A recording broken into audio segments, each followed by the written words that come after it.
Brace yourselves, for Keir Starmer's reportedly done another deal, this time with the EU. And as some people would say, when Starmer negotiates, Britain loses.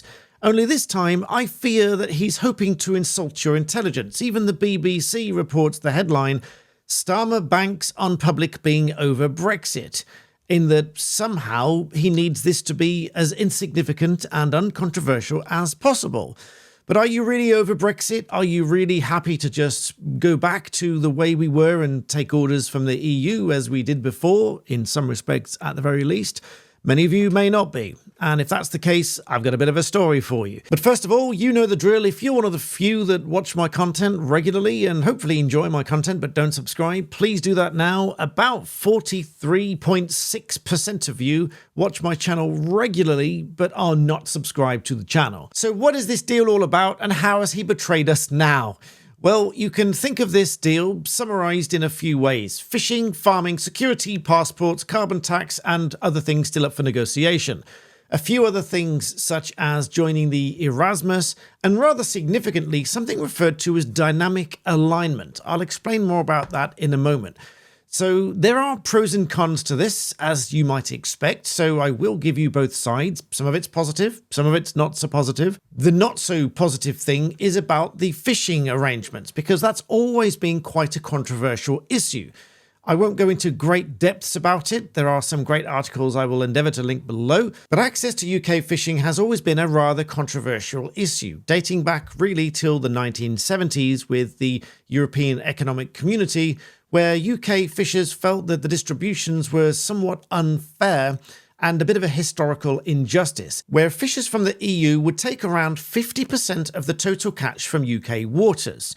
Along came Brexit, and a few heated discussions later, they eventually agreed to return about 25% of that catch share, tapered over around 5.5 years. So why is this now back on the table? Why is this now being labelled as a bit of a Brexit betrayal? Well, Keir Starmer has now just handed a status quo for 12 years up to 2038. Now, this by itself will not spell financial devastation for the whole of the UK, but it will have a significant impact on certain communities and certain parts of the UK, especially Scotland, for example, and other fishing ports like Grimsby, Plymouth, and Hull. And given the government only wanted to concede to another 4 years, this is 3 times that length of time, and I can only imagine that UK fishermen will see this as a deal that only really benefits the French. Now, there is some good news, but this is also a bit of a double-edged sword, which is why I think Starmer wants this to go through a little bit quietly. There's reports of a farming agreement, so in return for giving up some fishing rules over the next 12 years, apparently the UK has secured a bit of a deal to reduce the checks on food exports to the EU, opening up business for lots of farmers and other exporters in the UK. Apparently, officials will drop some of the routine border checks on animals and plant shipments to and from the EU, and some of the rules, I'll come back to in a minute, means the UK will now sell raw burgers and sausages, etc. back to the UK for the first time since Brexit. But what of these rules, and why did I say it's a double-edged sword? Well, remember I mentioned dynamic alignment. This is where the UK will commit to keeping its regulations, particularly on the food, animal and plant health and safety, etc., in sync with the EU rules, not just matching any current standards, but automatically adopting any future standards and changes without having any say in drafting those rules. Think of it as the UK essentially writing a blank agreement check to any future rules that the EU drafts via the food safety, animal, plant and protein that we must adopt, must agree to, and have no say in whatsoever. Another bit of news which could be seen as a good thing but is also a bit of a double-edged sword is that the UK will also reportedly work towards rejoining the EU's Erasmus student exchange programme. This can obviously be seen as a really positive thing, allowing British citizens to travel through the EU using e-gates much more efficiently, travel and study and career opportunities throughout the UK, and that is a reciprocal arrangement.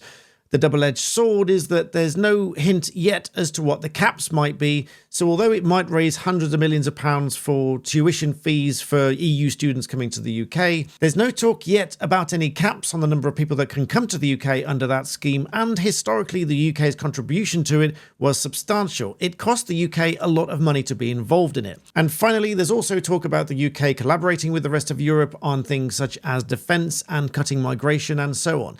But again, the double-edged sword is, will we end up taking orders and rules from the rest of the EU essentially undoing much of Brexit, which people voted for. Now, for full transparency, as I've mentioned before, I voted Remain in the Brexit referendum. But since we voted for Brexit, I actually think it could have been done well, and I don't think it has been done well. But since it's sort of being undone, I think the public should be put to another vote for it. Now, as you know, over the last few months or so, I've covered news and politics and how it overlaps with the law and how it affects your everyday lives. One thing that really irritates me, however, is how sometimes some of the news outlets either don't cover a story at all, or when they do cover it, they do it in a particular spin. So they, in my view, they try to manipulate you with great respect and convince you to think in a certain way.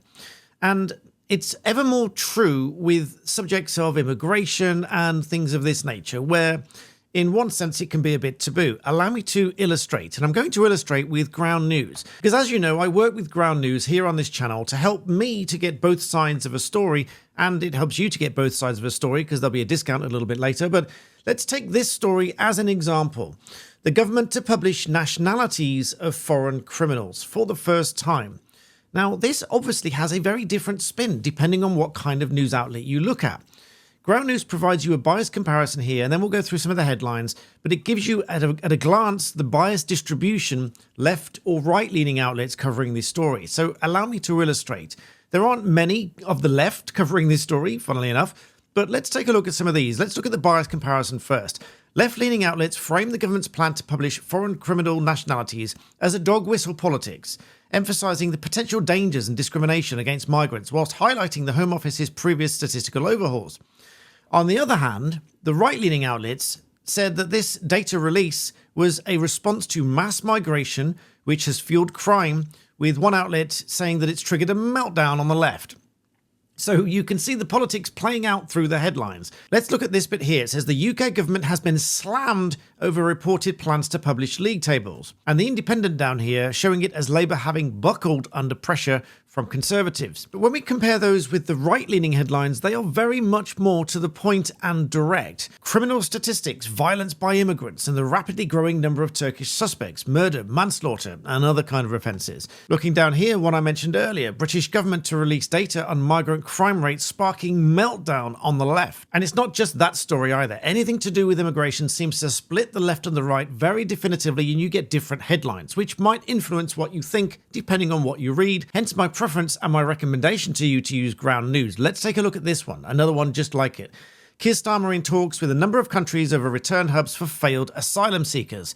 Obviously, the Rwanda plan, which he criticised so heavily, now supporting a similar plan.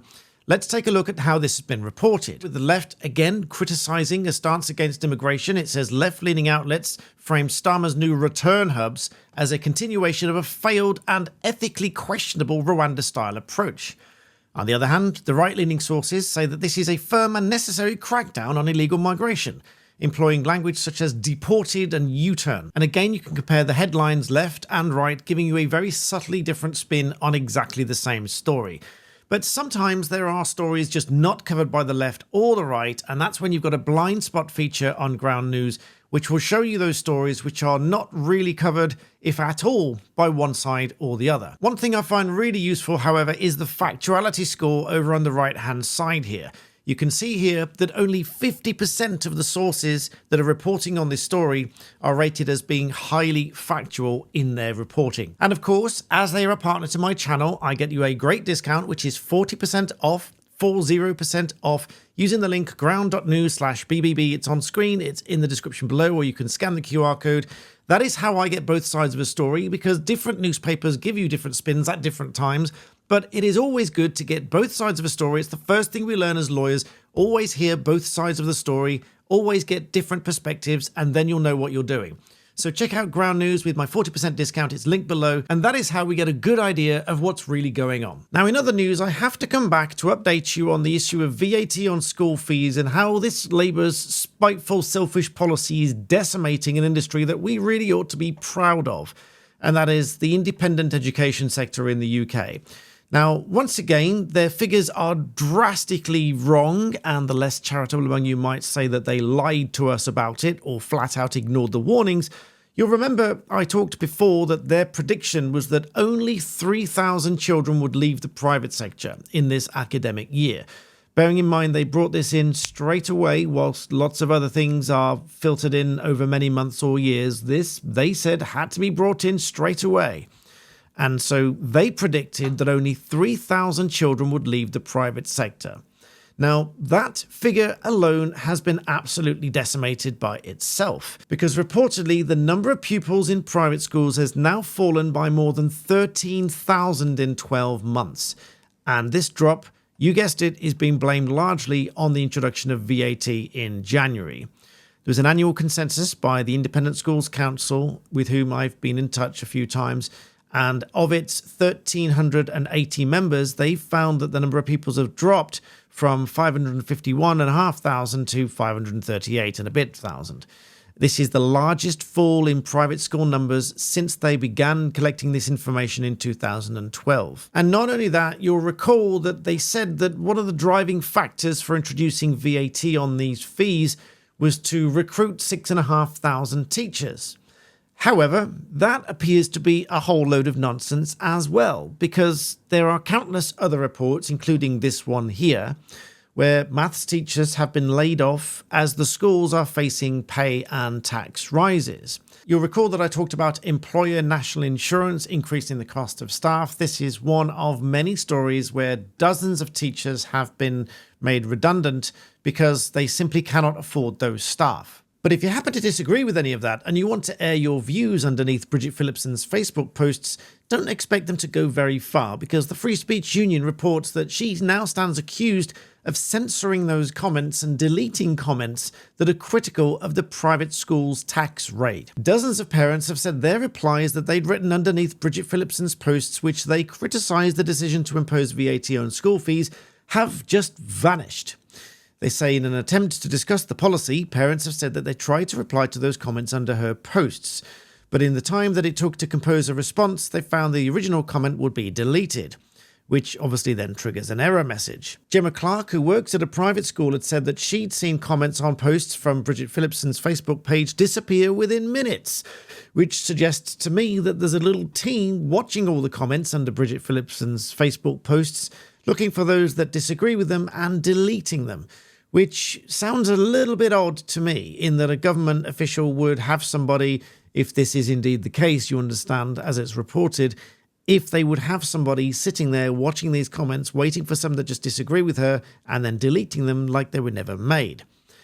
Gemma said that she was concerned about the detrimental impact of the policy would have on her pupils, and that the apparent censorship smacks of a dictatorship. Another mother said she only became aware that the comments would be wiped after she got a notification that someone had liked her comment about feeling that Labour was a dictatorship, but by the time she clicked on the notification, she got a grey error message indicating that the post had been deleted. And in short, that smacks to me of someone who thinks their position is so weak that it cannot withstand debate. Some of you will get the reference. Let me know in the comments if you do. But let me know what you think about any of this. There's always two ways of looking at it. Hopefully I've given you a bit of a balanced view there. There are some positives, there are some negatives, but let me know what you think in the comments. Let me know if you think you feel betrayed at all, whether you think that there should have been another referendum, to see what you really think. Please do remember to pop a like on the video, subscribe if you're one of those 40% that don't, and as always, thank you for watching.